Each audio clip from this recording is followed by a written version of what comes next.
अयोध्या में एक धर्मशाला में एक महाराज जी ठहरे,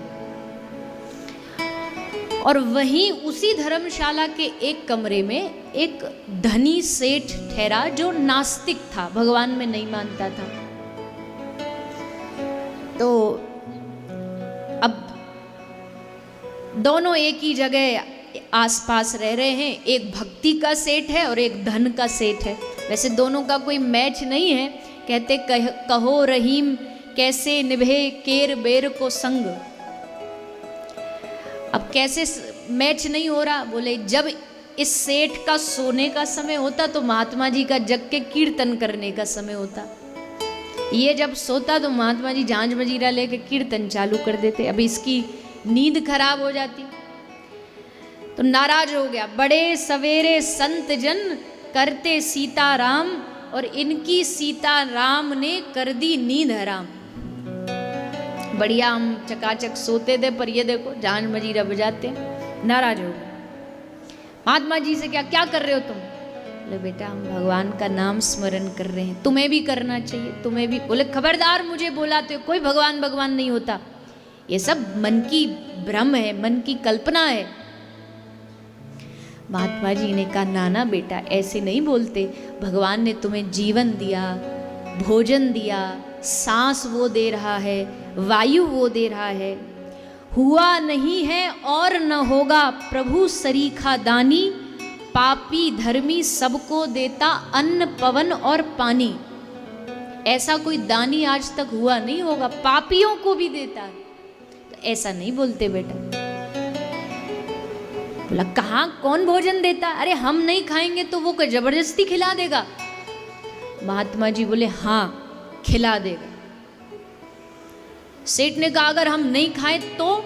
ले अगर उसको खिलाना होगा तो तुझे मार मार के भी खिलाएगा और तुझे खाना पड़ेगा।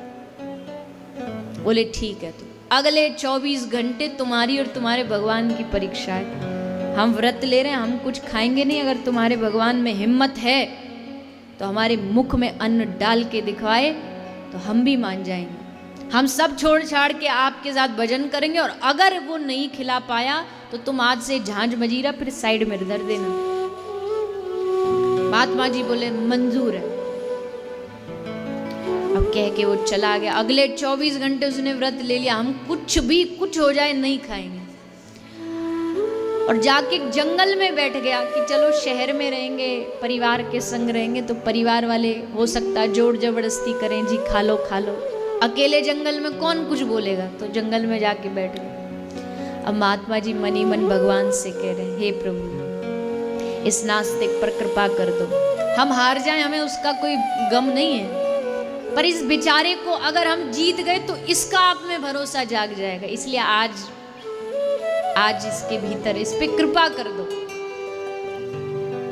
तो वो गया जंगल में, और जंगल में भी एक पेड़ के ऊपर बैठ गया चुपचाप छुप करके। कुछ भी हो जाए हम आज खाएंगे नहीं और ये बाबा जी को हरा के रहेंगे। बैठ गया पेड़ पे।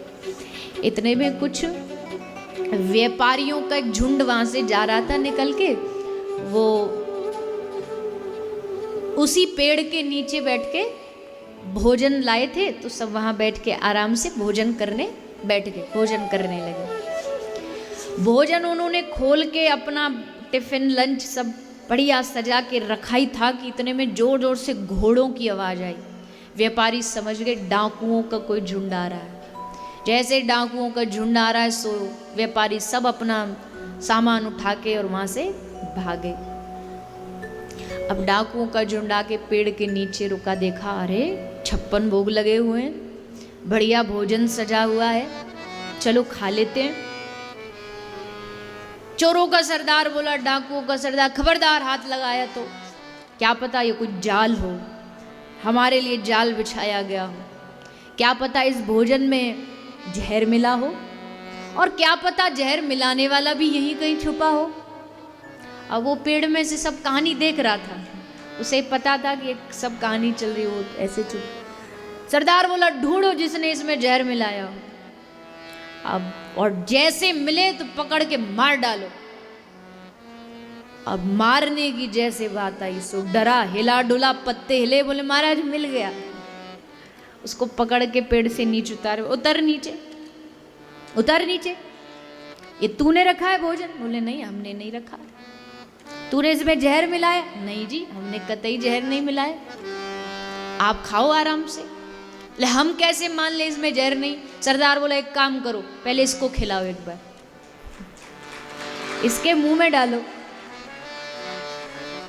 डर से कांप के बोला हम मर जाएंगे पर खाएंगे नहीं।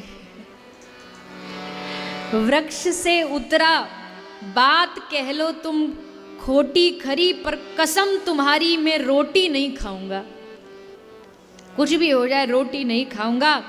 हाथ में ले छड़ी तब दसे सरदार बोला, तुझे आज रोटी मार मार के खिलाऊंगा। आज रोटी तो तुझको खानी पड़ेगी, तभी तो हम सब खा पाएंगे, पहले पता चले। जबरदस्ती लेकर के, अब मरता क्या नहीं करता। महाराज शर्त वर्त बाद में देख लेंगे, गोली खाने से तो बचे, इससे बढ़िया रोटी खा लें। सो मुख में रोटी डाल दी गई। और ये कोई कहानी नहीं है, ये सच्ची घटना। वो आगे चल कर के एक बहुत बड़े संत बने, संत मलूकदास। और फिर उन्होंने कहा कि अजगर करे न चाकरी, पंछी करे न काम, और दास मलूका कह गए सबके दाता राम। सबको देने वाला वही, सबको खिलाने वाला वही, सबको नचाने वाला वही। इसलिए भगवान की सत्ता को ना कभी शर्त मत करना, चैलेंज मत करना। वो जब जीतने पर आएगा ना तो मार मार के भी खिलाएगा। ये जो तर्क देने वाले लोग होते हैं ना, भगवान ऐसे नहीं, भगवान की सत्ता पर भरोसा करो। भगवान भगवान कोई नहीं होता। अरे जिस जीभ से, जिस वाणी से तुम बोल रहे हो ना, ये देने वाला भी वही है।